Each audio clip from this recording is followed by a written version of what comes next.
What's up, guys? Cranial nerve number 1, olfactory. This nerve here originally comes from the telencephalon portion of the brainstem. This nerve here also runs up, passes through the cribriform plate of the ethmoid bone, which is located here in the skull. It is a pure sensory nerve that is strictly for smell. Now, sometimes there could be damage to this nerve, and that's what's known as anosmia. That could be either a unilateral, which is one-sided, or bilateral, both-sided loss, sense of smell that is lost. Now, as you guys can see here, whether it be a bag of trash, a nice hot pie, your face will always show what that smell is. Now, sometimes people do a good job of kind of hiding that smell, but when that nose catches that little whiff and those olfactory nerves are stimulated, that's sometimes when you catch that sense of smell. Let's figure out if Bonnie was able to check out and determine what was the smells that she was smelling. Check it out. So we have Sin here today. Are you ready to play this next game, Sin? I sure am. All right, go ahead and close your eyes and you're gonna plug one nostril up. And I want you to go ahead and tell me what you smell.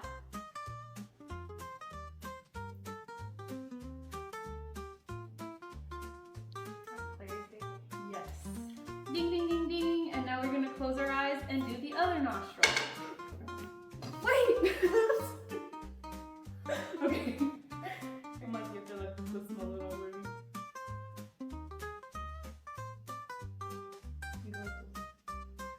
Alright, next one. We're gonna switch back to the next nostril. We're moving on. Alright. Okay, close your eyes and switch. It's the floral one. Yeah. Yes. She's getting them right, except the peppermint one. And last but not least, we have one more. Go ahead and close your eyes and cover the next nostril.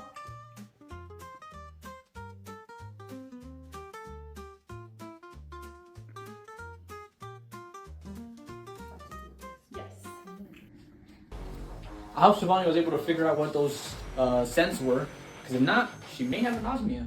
Hopefully not. Now, we're moving on to cranial nerves 2, 3, 4, and 6.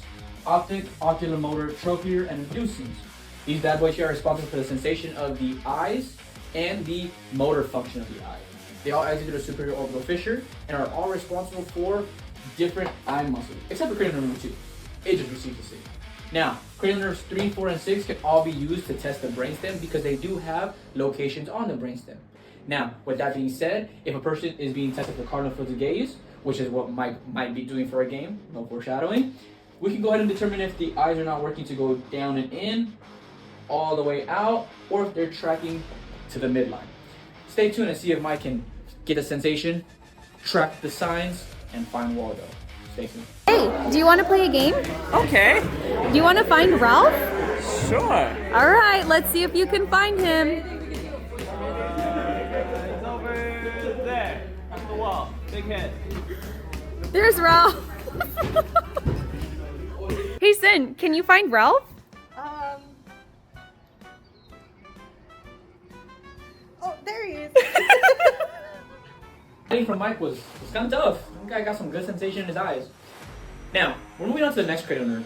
Cranial nerve number 5. This nerve has 3 subsections, ophthalmic, maxillary, and mandibular. Now, ophthalmic and maxillary, purely sensory. Mandibular, sensory, and motor. Now, we're testing the motor function of cranial nerve number 5, which is from the mandibular. And in this, we're testing the muscles of mastication, which is our masseters here and our temporalis muscles. These bad boys here are responsible for chewing and helping us to break down food to digest. If there was damage to any of these, there could be a bigger problem. Not just besides the sensation, but if we can't chew and we can't eat, it kind of gets difficult to survive. Testing cranial number 5, let's check out this game and see how it goes. Hey, what's up, guys? So what we're going to be doing is we're going to be using these fruit roll-ups today to work on our cranial nerve number 5, muscles of mastication. This is going to be the motor part. So we're all going to put this fruit roll-up in the tip of our teeth. And then with our muscles of mastication, such as the masseter and the other muscles, we're going to be trying to eat this as fast as we can. All right?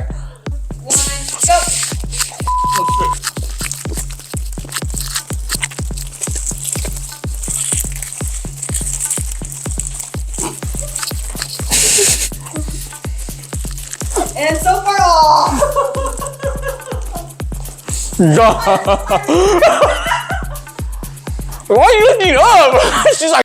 I hope these games are getting much more fun, and if they're not, please let us know how we can make alterations to make it a better experience for you guys. Now moving on to cranial nerve number 7, which is facial nerve. In this game, we'll be testing a call and response by playing Simon Says. We're trying to see if they can activate those facial nerve muscles through a Simon Says game. If there was damage to one of these nerves, it could be possible paralysis of the left side of the face or the right side of the face. But now, the difference between just regular paralysis and a possible stroke would be if the forehead was still able to rise symmetrically, or if it was asymmetrical, meaning only one side went up, then that would be kind of a different response, whether it be stroke or an actual facial nerve issue. Facial nerve doesn't only do motor of the facial expressions, but it also has sensory for the anterior 2/3 of the tongue. Mainly for this game, we'll be focusing on the motor function of the facial expressions. Check it out. I'm just kidding. Hey, what's up, guys? So what we're going to be doing today is we're going to be testing cranial nerve number 7. This is the facial nerve. We're going to be playing a game of Simon Says. So if you hear my voice, look for their reactions. Let's get it. Hi, today we have Mike and Alexia. Mike and Alexia are going to be playing the game today. Today they're going to play Simon Says of the facial nerve. That's right, cranial nerve number 7, the facial nerve. Alright guys, so the objective of this game is we're going to play Simon Says. When I say Simon Says, lift your right eyebrow, you're going to try and lift your right eyebrow as best as you can. That is kind of hard and difficult, right? So if Simon says, lift both your eyebrows. Lift both your eyebrows, nice. If Simon says, smile, nice. Don't smile, nice. Let's go ahead and Simon says, puff your cheeks. Nice. Simon says, frown. Simon says, laugh. Simon says, close your eyes. Open your eyes. No, you guys are good. And Simon says, touch your nose. Nice. Simon says, put your nose finger down.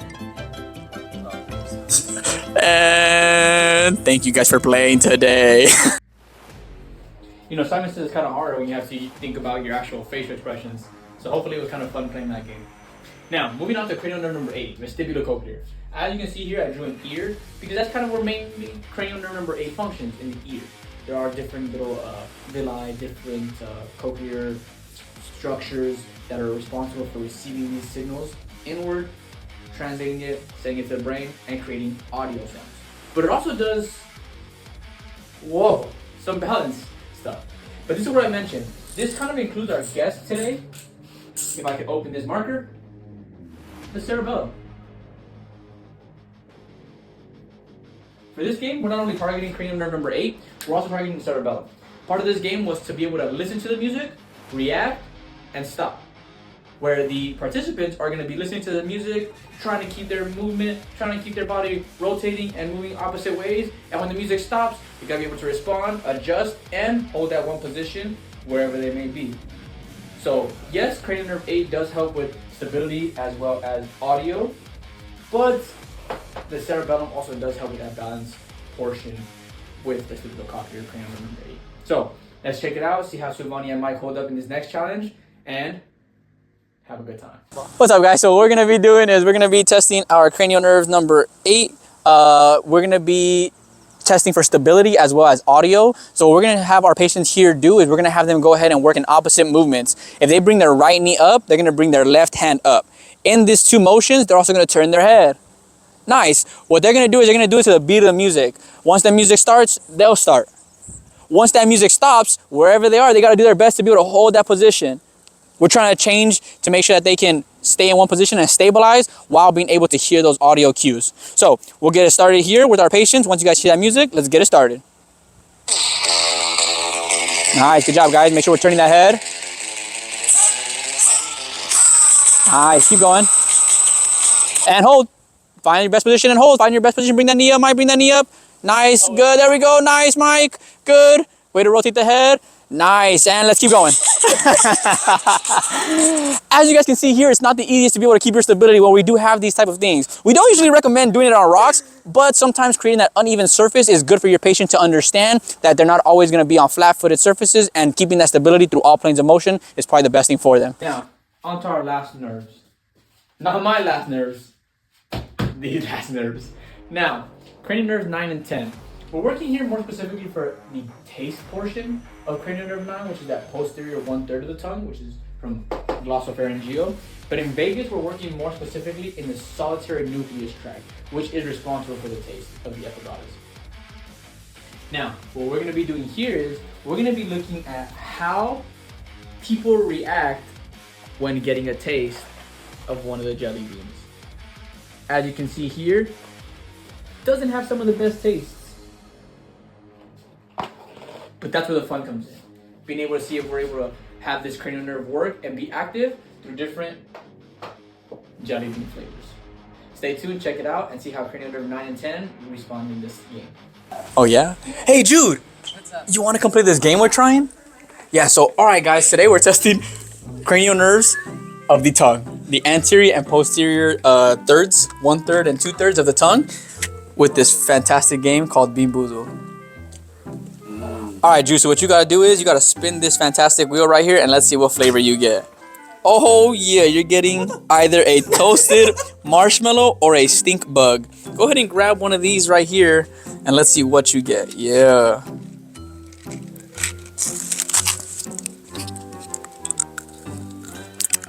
Alright.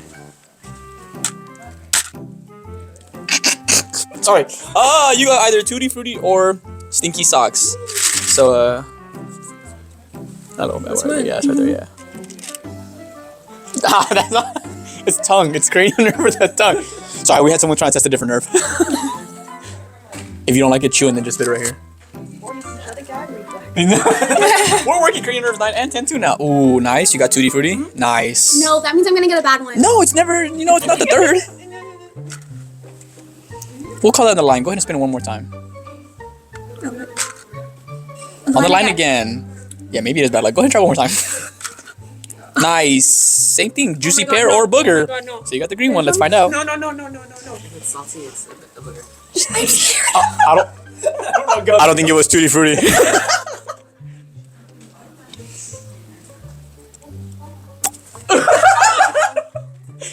As you can see, when using, as you can see, when testing the anterior 2/3 of the tongue or the posterior 1/3 of the tongue, whether it's bitter, umami, sweet, sour, different type of tastes, it's gonna get tested.